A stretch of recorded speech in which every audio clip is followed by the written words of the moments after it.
Hey guys. Hello everybody here, everybody online. Nice to see you all, most of you.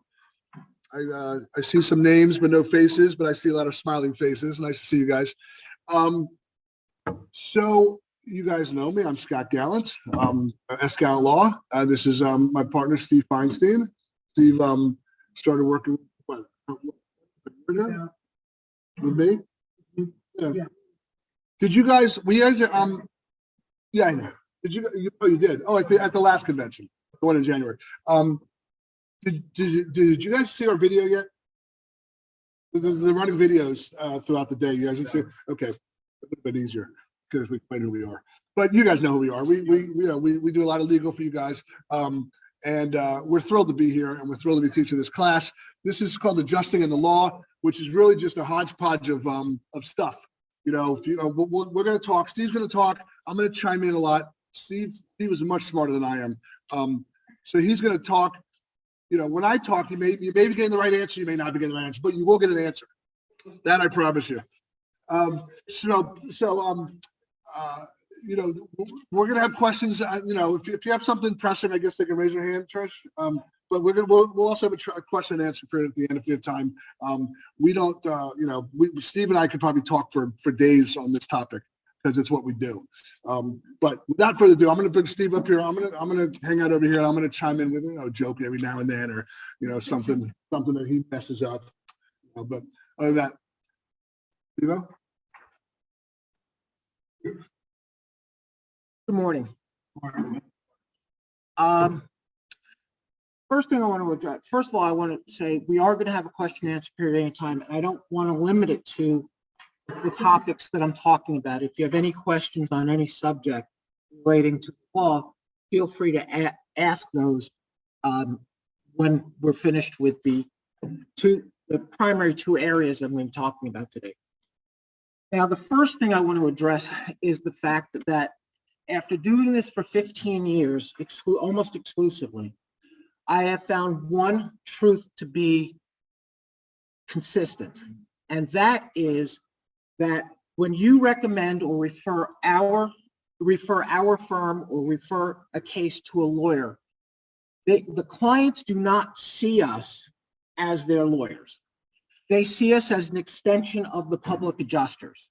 And for that reason, anything that we do or don't do becomes a reflection of you. Now, in that regard, it's important that you do certain things that make our job easier, because in the long run, these are your clients who you have referred to us. And if we do a good job for them, they're going to come back to you. They're not going to come back to us. They're not going to refer us a car accident case. They're not going to refer us something else. If they have another issue with regard to their property, they're going back to you. And so your ability to make our job easier is only going to benefit you in the long run, because they're going to come back, they're going to refer their friends to you, et cetera, et cetera. Now, yesterday we talked about one topic when we introduced ourselves to you, and that was the questionnaire. I don't remember exactly what it was called. It was the form. The summary. Right. Now, I can't tell you how many times I have seen files from public adjusters that have 3 pages, and I have no idea what caused the loss, what the basis of the denial was. And you've seen, of course, I'm sure on numerous occasions, letters from insurance companies that may cite a number of exclusions, but they don't cite the facts that support the conclusions. And there's nothing I can figure out from the 3 or 4 pages. Now, many of you have already heard me make presentation about the importance of documenting a file, but this goes back to that. And I want to talk about one thing in specific with regard to documenting a file. There are very often times that you have gotten engineers' reports from the insurance company. And I don't know to what extent you as individuals actually scrutinize or read the engineer's report in their entirety. And this is an incredibly important thing for you to do. Because engineers, just like everybody else, they make mistakes. There are people, they get facts wrong. They get conclusions wrong. They get many things that would be beneficial to you for you to scrutinize and respond to that would be important for not only proving the breach of contract case, but potentially setting it up for bad faith. Now, Scott and I have harped on one particular circumstance in the past. I don't mean to bore you and reiterate it again, but there was one case that we have handled. Did we ultimately settle the Inouye case? Was that done? In the Inouye case, which I believe was one of your, a referral from Metro, there was melted siding. There was no explanation for why there was melted siding. And the insured had some cockamamie theory about what happened. Like, I couldn't even tell you what it was. It was something weird about like planets aligning in a certain way or whatever it was. Well, an engineer came out, and the engineer came out and he said, this was caused by new windows being placed in the property next door. And now you had sun reflection, which created a hot spot, if I don't remember his exact language, and that's what melted the siding. Insurance company comes in, straight denial, not covered under the policy. And, oh, well, they cited an exclusion that included like settling, cracking, wear and tear and things like that. So, they did not use the word melting, and there's a very specific reason why they didn't use the word melting, because the word melting didn't appear anywhere in the policy. Well, we filed suit, and the insurance company filed what's called a motion for summary judgment, seeking to dismiss the claim before it went to trial. Read the motion, read the exclusion, read the policy. There's no exclusion in the policy for melted siding for any purpose, under any circumstances. We not only beat the motion to dismiss the case, the court said this isn't excluded under the policy, it's covered. Then they turned around and they tried to say, okay, we're going to pay for one elevation. And we got the entire, I think we got the entire house in the litigation. Now, the difference though between winning that case in breach of contract and winning that case in bad faith is the fact that the engineer's report was never challenged.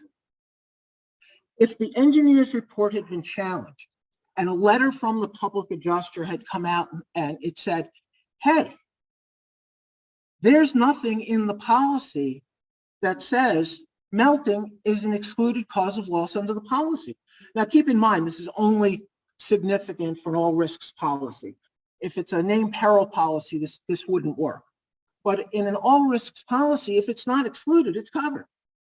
Now, if you send the letter out to the insurance company that says, hey, melting is not an exclusion under the policy, you go from it being a mistake to being intentional, or at least reckless. Because if they ignore your letter, which indicates why it's wrong, they have now acted in a reckless manner. But as a general rule, two things are true. If an insurance company relies upon an expert's report, it shields them from bad faith. But that's only true if it's reasonable to do so. You have a report that it may be absolutely 100% accurate.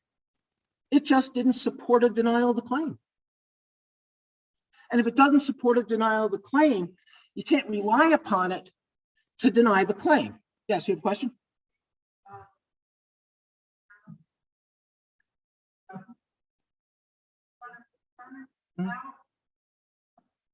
Right.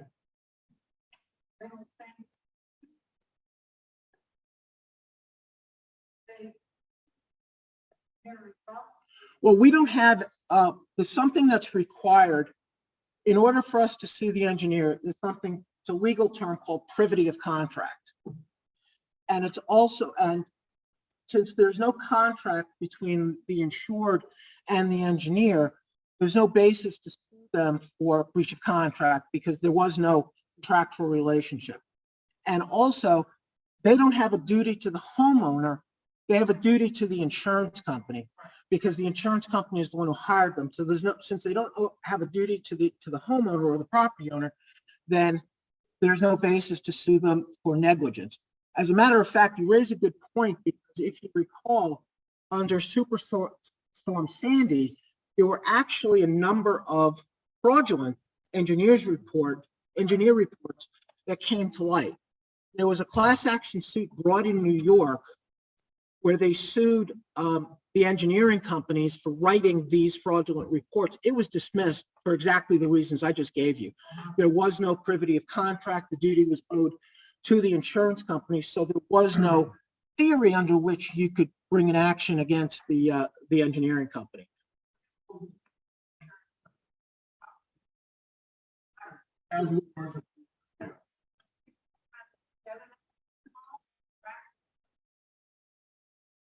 It is just an opinion, and I will say that if there's any credence to the engineer's report, meaning that it comes across where it states facts on which claim could be denied, I would recommend going to the expense of hiring your own engineer, but that's going to be a decision the homeowner has to make, and I would advise doing it because it makes our job easier if we have a countering engineer report. And in theory anyway, because there's a presumption in favor of coverage the way the policy is written, depending on how credible each witness is, should put more weight on the opinion of the insured's engineer because of the fact that there is this presumption in favor of coverage. So, for the future, can you repeat the questions from the audience, please? Yes.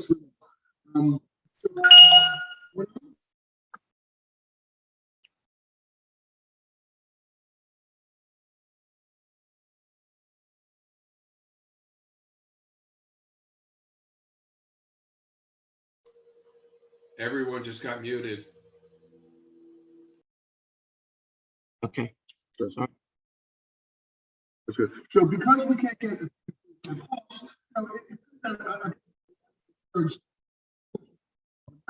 and the problem with that is that insurance is never going to be made whole, regardless of what, when the case goes, when it goes to you guys, it's never going to be made whole because they have to pay you guys.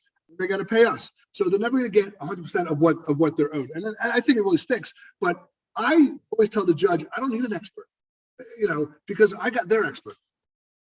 I mean, I'm going to cross-examine him, and he's going to look foolish. If we need one, we get one, but it's expensive. And again, like Steve said, if their report has some credence to it, then you should sit down with the homeowners and say, hey, we need to spend some money, especially if the case is worth it. We need to spend some money to get a counter opinion. Now, I understand that when you guys see a denial letter, you get pissed off and you get, shoot, there goes my percentage. Okay, because I'm not going to send it to legal. And I understand, that you kind of lose a little bit of interest. But what Steve said at the beginning of his talk was that, making it easy for us makes it easier for you guys in the long run. It's the truth. They won't come back to you guys. So if you get a denial letter or an engineer's report, you should always write a rebuttal. Always, in every case. Because, half of you guys do it, half of you guys don't. But you should always do it because when we get the file, we then have a better basis for bad faith if there is one. But if there's no rebuttal letter, bad faith is pretty tough. And I agree with Scott. I want to go one step further. We have seen motions to dismiss. I've seen motions to dismiss simply because of the fact that we don't have an expert's report. but we're not required to have one. Whenever they file such a motion, our response is it's their burden to prove it's not covered under the policy. Right.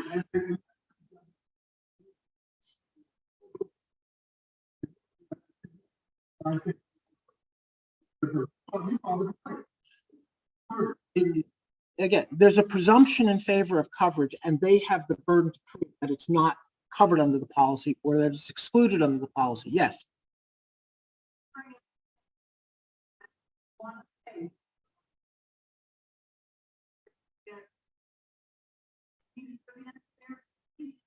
Yes. Okay, I will. The question was, is there a way to get the cost of the engineer paid for if we bring one in? And the answer to the question is yes, but it's not the easiest thing in the world to convince people that it is in fact owed. And in fact, that is going to be addressed more in the second part of my presentation, because it deals with what we can recover as far as experts. And I'll address that more in the second part of my presentation. Yes. Yes.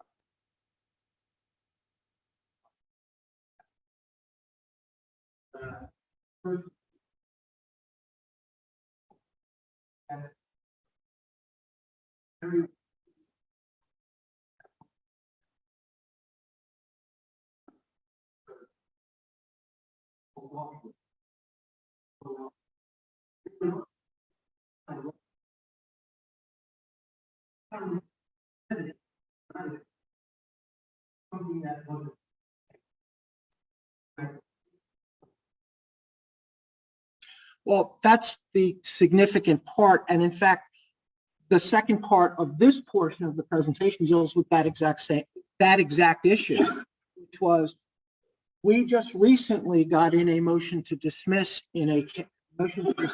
case. It was a smoke damage loss. When I read the engineer's report was for a fire damage claim. And because it was for a fire damage claim, and he did not see any charred wood or charred areas of the house, he never tested the discoloration to see if it was smoke. That's what I said.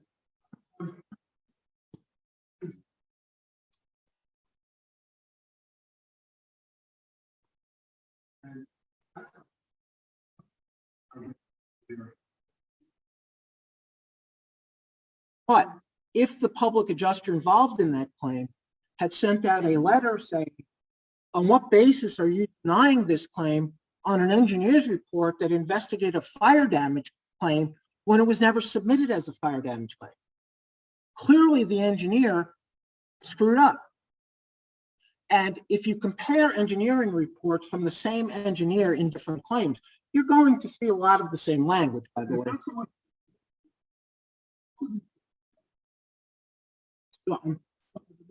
Well, but that's the secondary part of it, because when the insurance company denies the claim based upon an engineer's report where they've just read the conclusion, which is often probably what happens, and then they deny the claim, it's a mistake.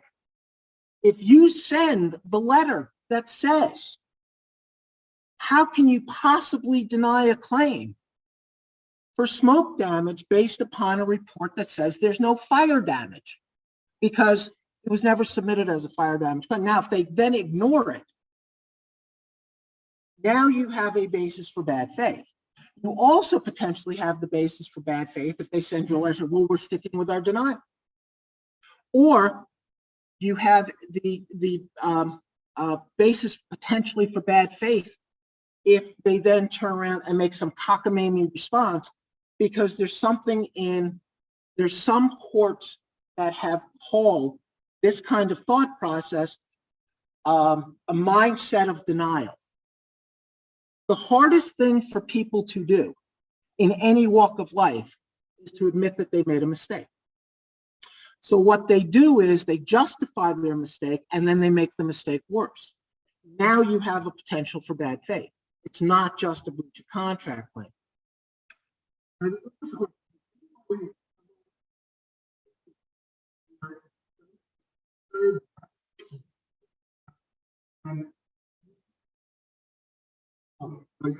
saw the report and it helped your case. Has anyone seen a carrier's report that helped your case? No. Most people say no. You've seen this where they've got an engineer and then your case resolved. Well, no, I'm not saying that's what I'm asking you. I understand that, but has anyone seen an engineer's report that actually helped resolve your case? No, right? So every engineer is anytime there's an engineer, it's biased. So that answers your question, Janice. Of course they're going to hire somebody. Just like if I hire somebody, they're going to say what I want them to say. I'm not going to pay them. So it just goes to bias. It goes to bias, and it helps. If I ask an adjuster, have you ever seen, on the stand, have you ever seen in hundreds of cases that you've had, thousands of cases you had, has a defense engineer's report ever helped your case? Well, to me, that's not an independent. They like to call them independent parties, but they're not. They're not independent. They're defense engineers.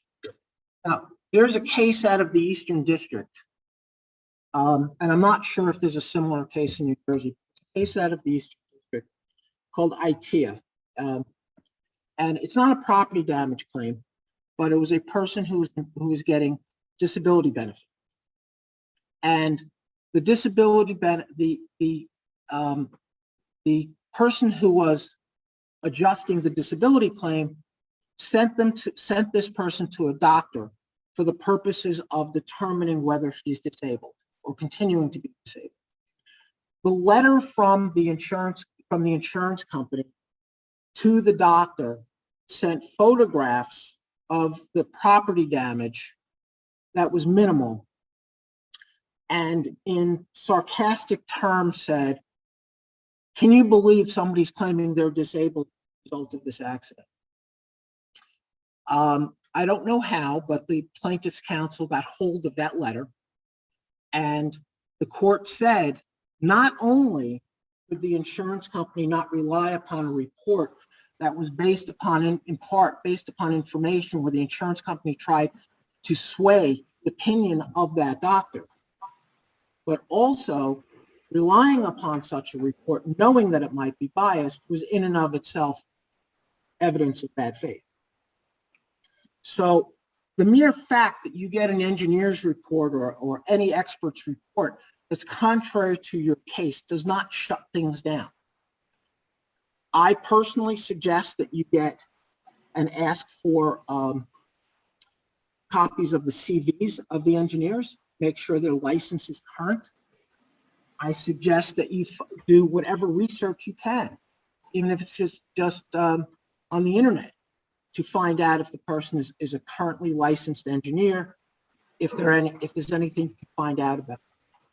Because, again, we can go back to Superstorm Sandy. There are innumerable number of reports by engineers that were completely fraudulent.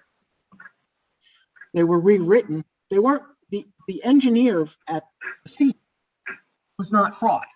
He was not fraudulent. They changed the report internally to make it more favorable to the insurance company. And I would have liked to have seen somebody try a civil conspiracy theory on that, but I'm not sure that anyone did. But the important thing to the takeaway on this is read the engineer's reports. Make sure that they're factually accurate in terms of the facts of the claim. Did the engineer do an investigation and in his report based upon the engineer as it was submitted? I just saw a case where, and this is bizarre because I didn't even catch it. It's caught by the defense counsel who contacted me. The denial letter that was in the file that was produced to us, and I don't think it was a Metro case,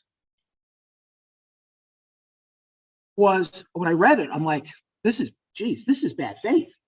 I mean, he wrote a report about a completely different claim.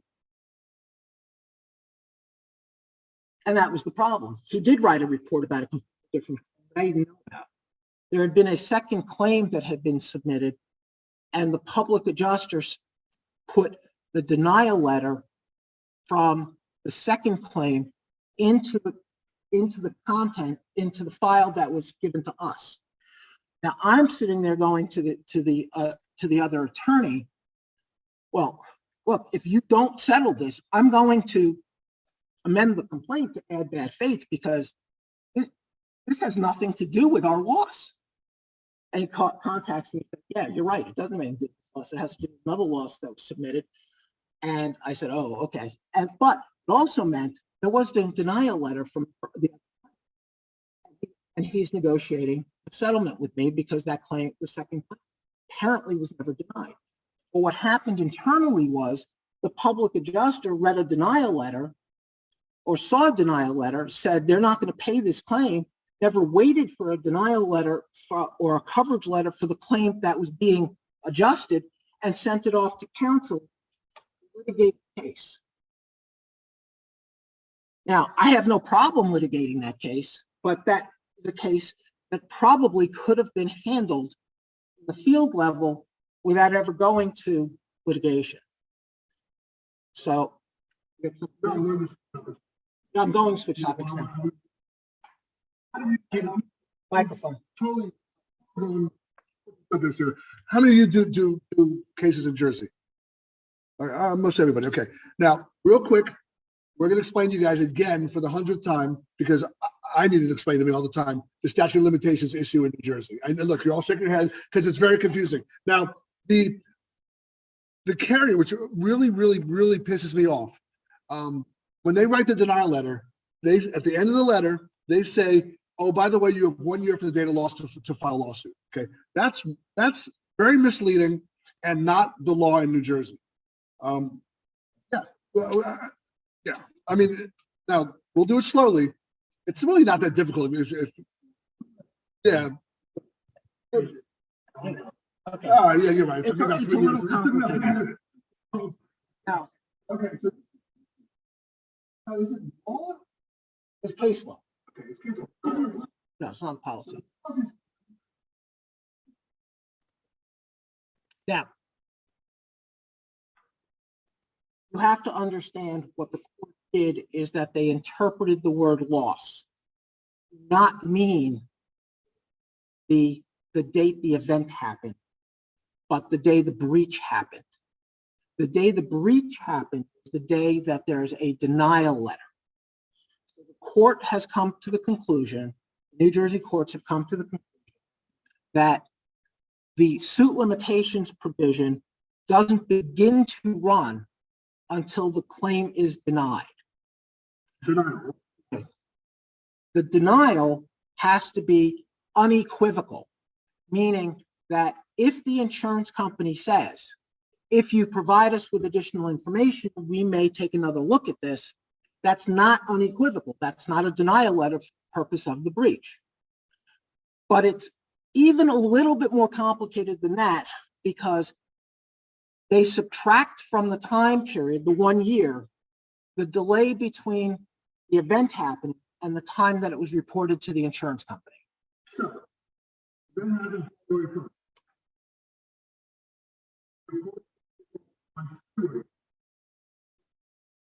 31.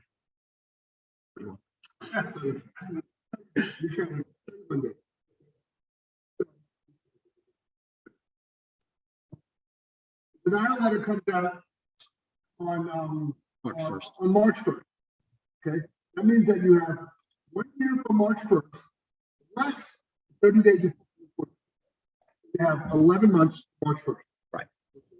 February. Now, Does that make sense?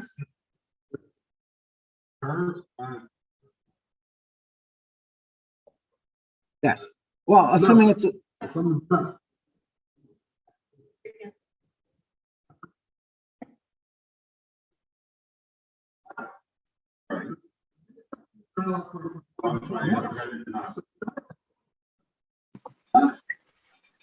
Microphone, please. Microphone. We're on. Okay, so the date of the denial, okay? Less 1 year, less the amount of time it took to report the claim. Okay, so if they reported the claim 2 days later after the loss, then the statute is 1 year from the day of denial, less 2 days. Okay. All right. Yeah. Does anybody have any questions on what I've done so far? Yes.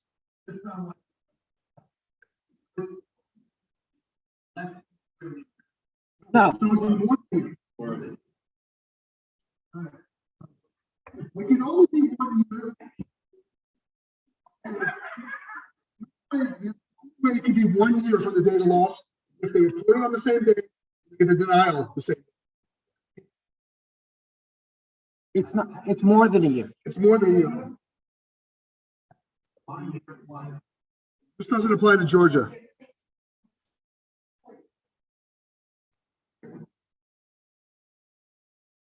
But it would be 6 months from the date of the denial, But not 6 months from the date.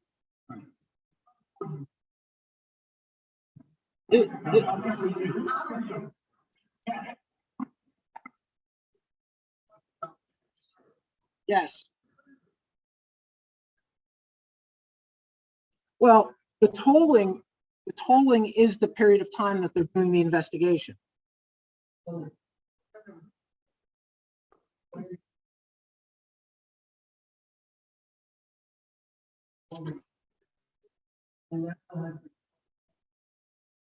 Right.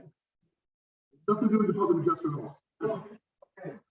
It has to do with the denial. When the denial. Okay.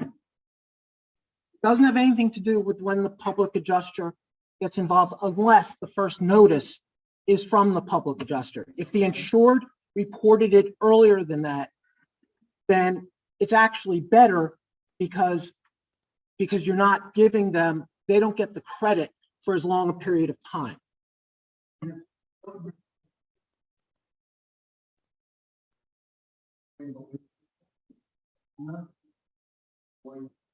Well, if there's no denial, then there's no, then the suit limitations provision hasn't even started to run.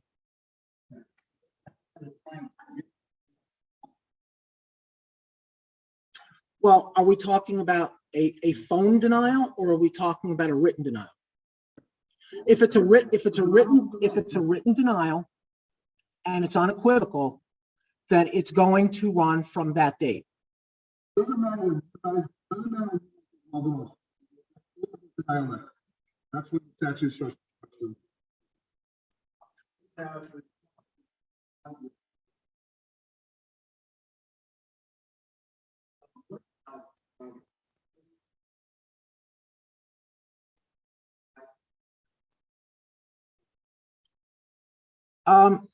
The question was about recovering the depreciation.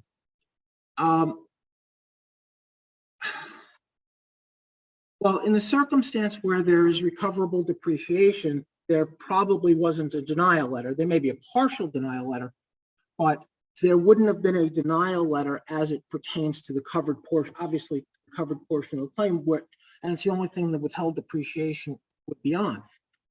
In my opinion, under those circumstances, you put in the claim for the withheld depreciation, and then if they don't pay it, then you have your period of time.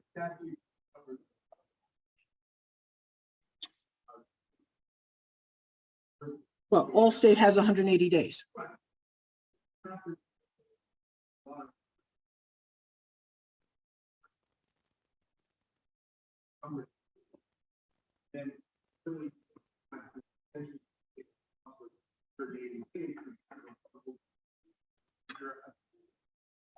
I have not seen a case that's directly on point with regard to that.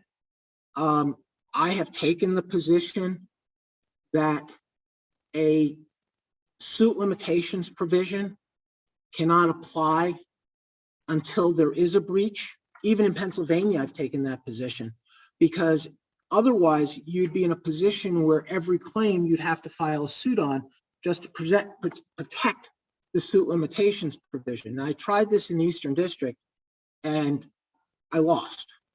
But the argument is, now, to be honest though, I ignore anything that happens in federal court, because unless it's to our advantage, because it's not binding on anything in state court. But it's, but I took the position in a case where Allstate, it was Allstate, took an appraisal award, and they unilaterally reduced it, saying that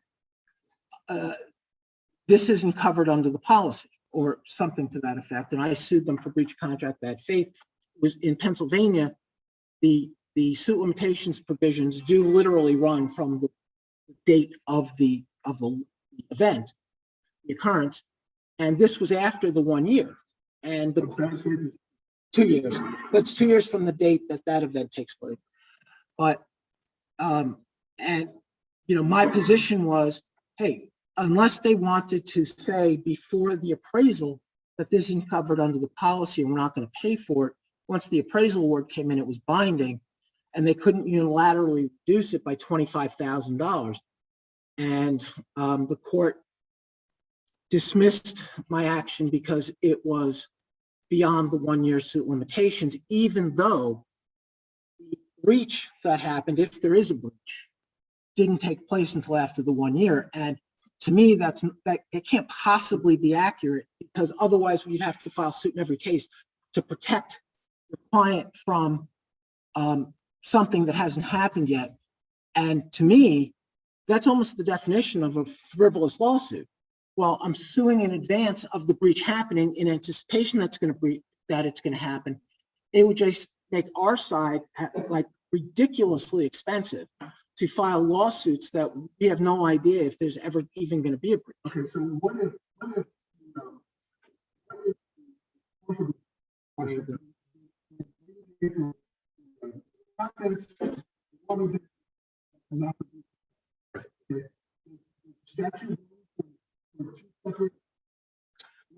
I think an argument, I have not seen any case law on that specifically, but in New Jersey, I believe that they would rule that way, that if there was a component of the claim that was unequivocally denied, you could, if you did not file suit within the time frame for that portion of the loss, I think kicked out, because they're already giving you the benefit of the additional time.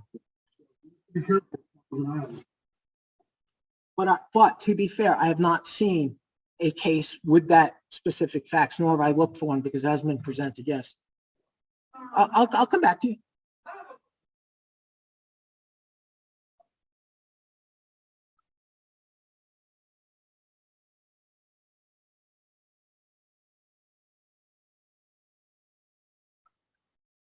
Well, yeah, I am. The question was how to use the insurance commissioner's office to your advantage. Quick answer is you can't. Notwithstanding the fact that the insurance commissioner, in my opinion, should be a consumer advocate, they have routinely sided with insurance companies and have not acted in the capacity that they were originally intended. The longer answer is that you need to have your client prepare a complaint and file it with the insurance commissioner's office. I have been told by more than one person that the insurance commissioner's office will not act in favor of the insured until they have sufficient number of complaints about the same subject. But be careful.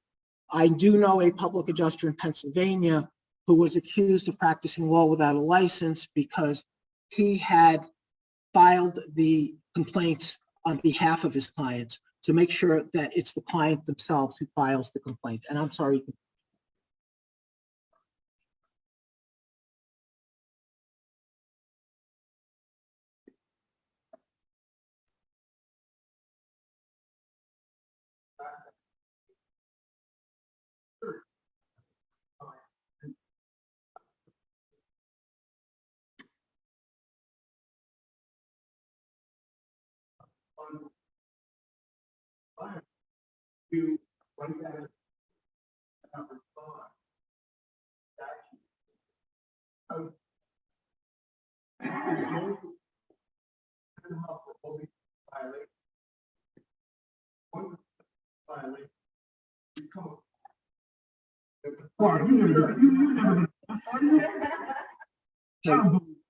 Was there, but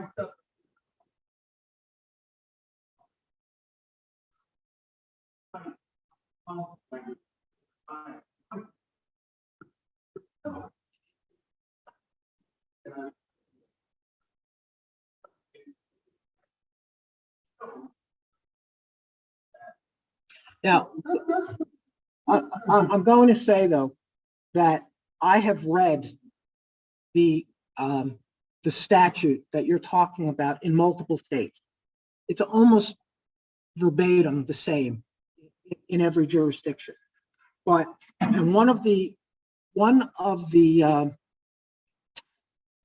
portions in the regulations typically, or the statute itself, it says if it's occurring a sufficient number of times or something to that effect. So generally speaking, one-time event is not going to result in any sanctions or anything against the insurance companies. And again, going to federal court in Pennsylvania, for whatever reason, the federal court in Pennsylvania has ruled that violations of the, and the statute is called the Unfair Insurance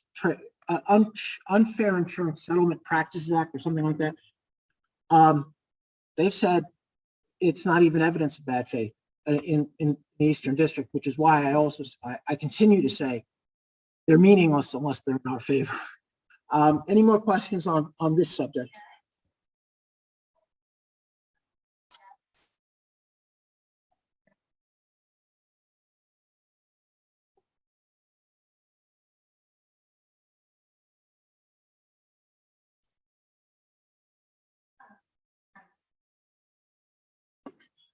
Unfortunately, there's no specific answer to that question because, and under the way the policies are written, you don't have the right to that money.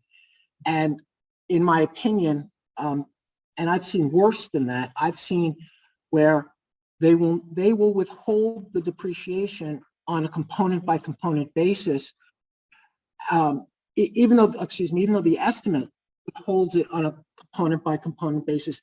There are some companies that won't release it on a component by component basis, so that if you replace the roof, because you still haven't spent the full ACV, they're not going to release the depreciation on the roof, which makes no sense whatsoever. And all of these things are specifically designed to allow the insurance companies to keep the money, and to prevent the insureds from making the repairs. Now, there's something I want to follow up on that I said is, now I absolutely believe that anything you request the insurance company provide you, including the CV from the engineer, is something that they have to give you, because under those same code and statutes, insurance companies are required to comply with reasonable requests. I've seen insurance companies withhold photographs saying it's their work product. I've seen them withhold engineers' reports and just saying, well, we're relying on the engineer report, but it's our work product, so we're not going to give it to you. Well, how can I go out and get a report from a competing engineer if I can't give you that person how does he respond to your report if you don't give it to me?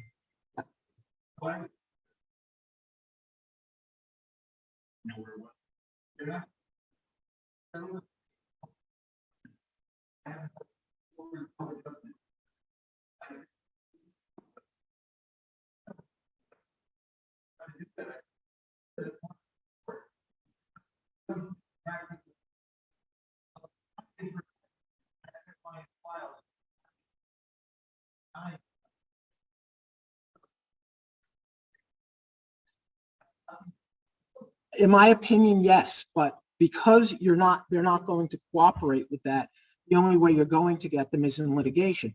I personally think that in Pennsylvania, I think it's a bad faith issue. In New Jersey, I don't believe it is.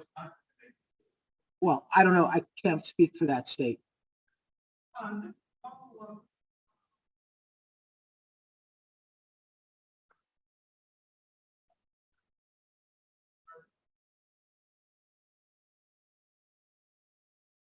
I can't speak for Georgia. The one time I was talking about it was in Pennsylvania.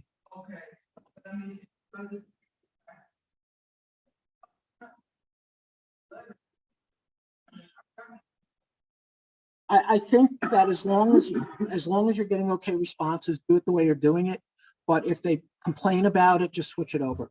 I mean, it wasn't a sanction that somebody got. It was just a, hey, don't do this because we consider it the practice of law.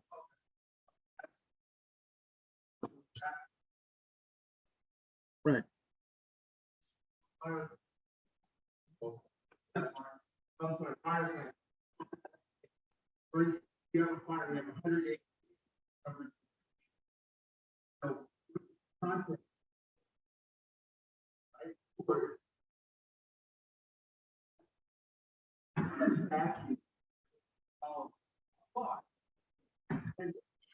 Well, you can always get them to extend it and ask, and ask for various things. There is some case law that talks about conduct of the insurance company that means they waive the time limits. So if you're in a situation where the insurance company is actively negotiating with you but hasn't provided content list or the payment, I think it would be unreasonable for them to say, okay, you've waived your right to depreciation on the contents. Now, I don't remember if the Allstate policy says 180 days from payment or 180 days from the date of the loss. I know the State Farm policy is 2 years from the loss, but under those circumstances, I would always send a letter to the insurance company, hey, the policy says X, Y, and Z about recovering the depreciation. Given the fact that you haven't paid this portion of the claim yet, I'm going to assume, unless you tell me to the contrary, that right. No, I understand.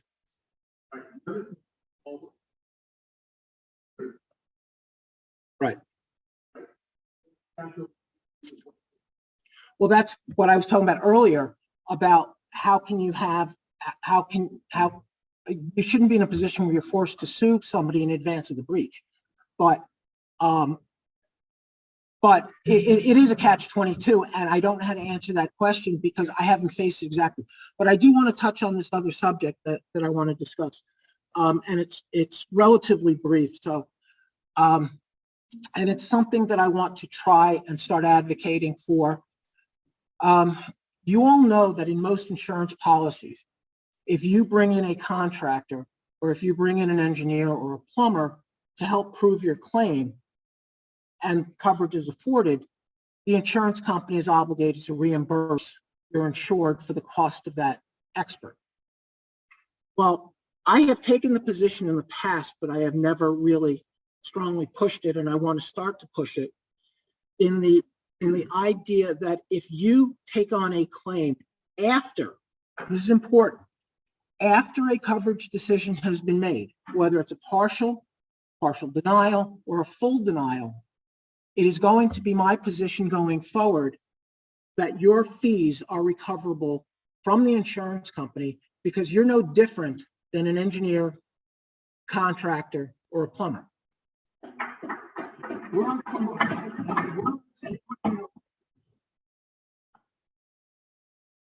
Yeah, but let me finish this. Let me finish this. The insurance company is never going to pay it voluntarily, ever. But I want you to start submitting it on these types of claims. Now, it can't be from the inception of the claim. If you have the claim from its inception. I'm talking about a claim that is reopened where you get a positive recovery. If they don't change their position, then it wouldn't be recoverable. But if you are able to get additional monies or reverse a coverage decision, I want you to start submitting your percentage of the recovery to the insurance company and saying, this was the expense my client incurred because you did not pay this claim properly in the first place. Whatever you want to call it.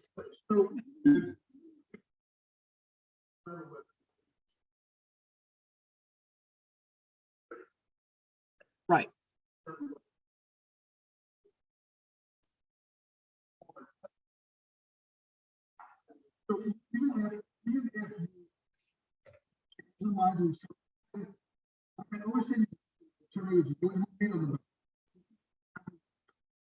Trying to make the claim. Now, well, there isn't any law on this at all. This is I'm not going to say I'm the first person that ever thought of this, but have never seen it litigated.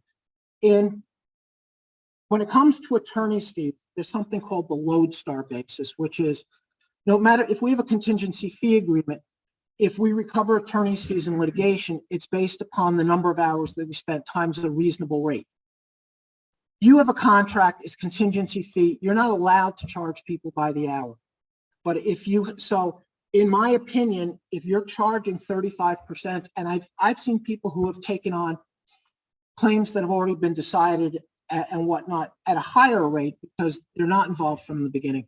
But if you are in fact able to get a reversal of a coverage decision or an increased payment, that would not have occurred if the insurance company had paid the claim properly to begin with. And so anything that the insured incurs in the way of your fees, in my opinion, should not only be recoverable from the insurance company, but it should be recoverable in litigation. Really quickly, not great stuff, but it's Metro is, with some adjusters and some carriers, has a reputation. Okay, for whatever reason, for whatever happened in the past, there's some adjusters out there that you guys deal with that will deny a claim just because it's Metro.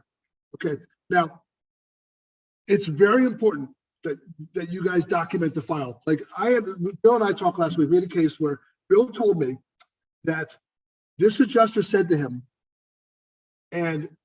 this adjuster said to him, "This is just a black guy from Newark. I'm not paying him any money." Okay, is that basically what he said, Bill? Now, what Bill did wrong was he didn't document the file. Okay, because Bill kind of just told me that in like happenstance, and this is like halfway through litigation. I should have known that from the beginning. That he said that. This guy, Dave Serace, which I'm sure a lot of you guys know, okay, he will not pay a claim on Metro. Now, he's an independent guy. He doesn't work for Progressive. Yeah, he doesn't work for Liberty Mutual, but he's an independent adjuster. He's as far from independent as there is. There's a lot of guys out there like that. But you must document the file, because I will ask Bill on the stand, what this guy said. Bill's going to testify. Now, they may not believe him, they may, but the fact of the matter is, there's some guys out there with reputations that, just like Metro has a reputation, and you have to document the file. So you have to remember. Letter confirming it. Well, that too. Yeah, good, Steve. I would say not just documenting the file, because you can put anything you want in a file. Right. But I would say send an email or a letter confirming that this is what he said. Give him the opportunity to respond to it. If he denies it, then it's a he said, she said. But if he doesn't deny it, at that point you have an accusation that has been made that hasn't been responded to, and there's something in the law called an admission by silence. Right now, I don't think Serace is dumb enough to do something like that. But that wasn't Davis. On the case, yeah. No, I don't remember the other. But the fact of the matter is there's enough evidence out there for a lot of these guys that they just have it out for Metro, whether it's because of the percentage you charge, or they're trying to convince judges right in front of me that, oh, it's Metro. This is not real. It's not really. So that's ridiculous. They're throwing their feet. Oh, Chris.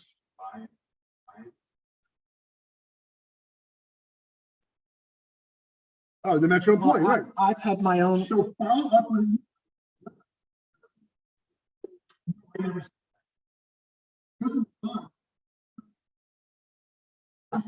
I have my own experiences with David Serace where I have acted as an appraiser for insured. To use the words evil, as far as that is concerned, is appropriate. I've never met a bigger shill for an insurance company who's acting as an appraiser. And I think that was a case where I even got, during the course of the appraisal, I don't know how or why, I got an email from the insurance company sending me as the appraiser for the insured, oh, the carpeting from the bedrooms into the hallways isn't covered. And I'm like, I immediately sent a letter to the PA who's involved and said, this is outrageous. You know, the insurance company had no right to respond to me, but it's not just a right to, it was not just a response to me. It also meant that the appraiser was communicating directly with the insurance company to limit the scope of the appraisal.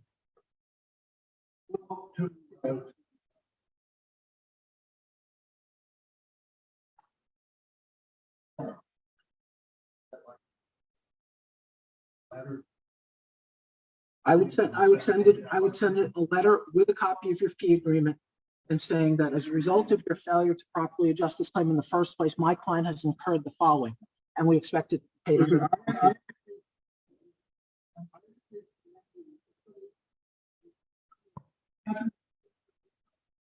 Pay the attorney's fees on a property damage case. I didn't ask why, because I didn't want to look stupid, but I had no idea. I still don't know why they paid me. Do you remember that case? No, I don't. It was like 3 weeks ago.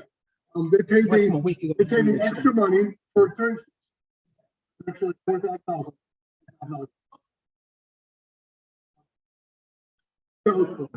Okay, guys, thank you very much. If you have questions, you can reach that side. I'll be at the desk outside.